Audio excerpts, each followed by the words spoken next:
I'm Al Sutherland with your Mesonet Weather Report. Well, folks think of Wednesday as a hump day, and this week we saw a peak of a different sort.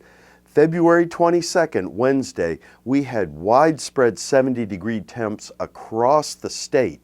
The highest places, Beaver, Porter, and Altus, all reported 76.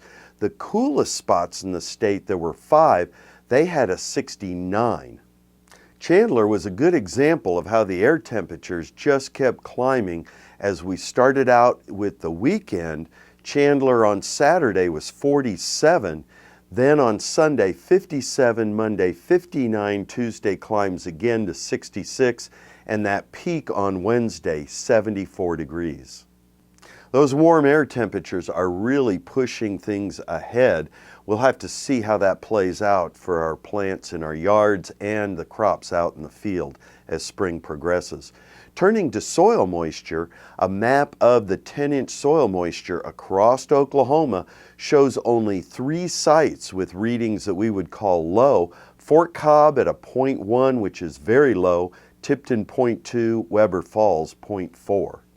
Dropping down to the 24-inch depth, we have 4 places with low numbers. Eric 0.2, Fort Cobb 0.3, Tipton comes in at 0, and Shawnee 0.2. The stations in the Panhandle aren't reporting, Goodwell and Hooker, but we know those are low too at that 24-inch depth. Gary, what do the outlooks show as we move towards spring? Thanks, Al. Before we get to the outlooks, let's take a look at the latest U.S. Drought Monitor report. I think here that the best news is no news, in that we didn't see many changes over the last week. We still have the worst of the drought conditions in the western half of the state, especially in southwestern and the Panhandle. But there's also that little bit of extreme drought up in northeast Oklahoma where we're still concerned about lake levels. Now let's take a look at the latest outlooks for March from the National Weather Service's Climate Prediction Center.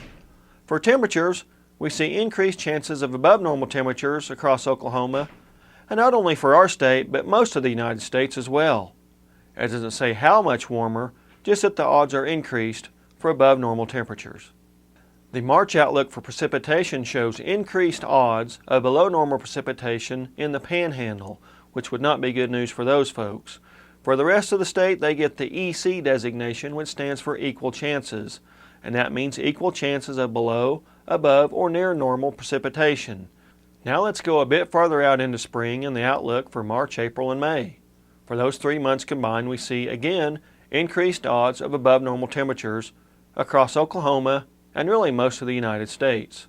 For precipitation, we see a similar picture as March, with increased chances of below normal precipitation in far western Oklahoma and the Panhandle.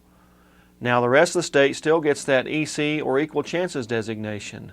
That does not mean normal, that means equal chances of above, below, or near normal. So there you have it. The forecasters from the Climate Prediction Center see the rest of this spring as warmer than normal and drier than normal in the Panhandle. That's it for this time. We'll see you next time on the Mesonet Weather Report.